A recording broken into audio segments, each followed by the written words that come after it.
प्रांतीय उद्योग व्यापार प्रतिनिधि मंडल की काशीपुर इकाई के चुनाव की घोषणा के साथ ही संगठन एक बार फिर विवादों में घिर गया है। चुनाव की तैयारियों के बीच नगर के व्यापारियों ने व्यापार मंडल पदाधिकारियों पर गंभीर आरोप लगाए हैं। व्यापारियों का कहना है कि हर बार वोट बनाने के नाम पर लाखों रुपए एकत्र किए जाते हैं, लेकिन उस धनराशि का कोई हिसाब नहीं दिया जाता। अभी कुछ समय पूर्व हुई बैठक में प्रदेश और जिले के पदाधिकारियों ने यह तो घोषणा कर दी थी कि चुनाव अगले 2 महीने के भीतर कराए जाएंगे। उल्लेखनीय है कि पिछली बार यह चुनाव वर्ष 2019 में हुए थे, लेकिन कोरोना महामारी के चलते पुरानी इकाई का कार्यकाल बढ़ा दिया गया था। अब नई घोषणा के साथ चुनाव अधिकारियों के नाम भी तय कर दिए गए हैं। वहीं नगर के व्यापारियों ने आरोप लगाया है कि वर्ष 2019 के चुनाव में लगभग 30 से 32 लाख रुपए तक की धनराशि वोटर बनाने के नाम पर एकत्र की गई थी, लेकिन उसका उपयोग न तो व्यापारी हित में हुआ और न ही किसी जन कल्याण कार्य में। व्यापारियों का कहना है कि जब भी व्यापारी किसी संकट में होता है तब मंडल के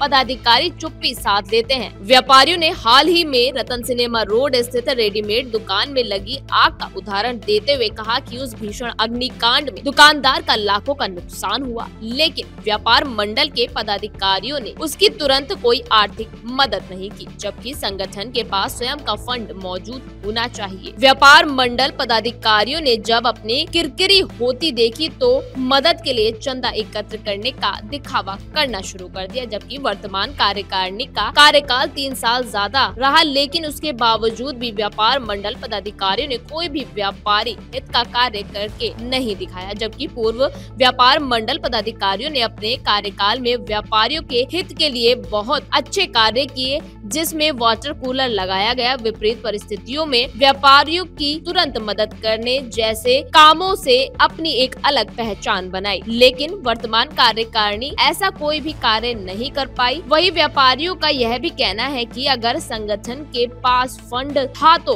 पीड़ित को तत्काल राहत दी जानी चाहिए थी। उन्होंने मांग की है कि व्यापार मंडल पदाधिकारी पिछले चुनाव से अब तक की वित्तीय स्थिति का सार्वजनिक ब्यौरा दे, ताकि व्यापार समाज को सच्चाई पता चल सके।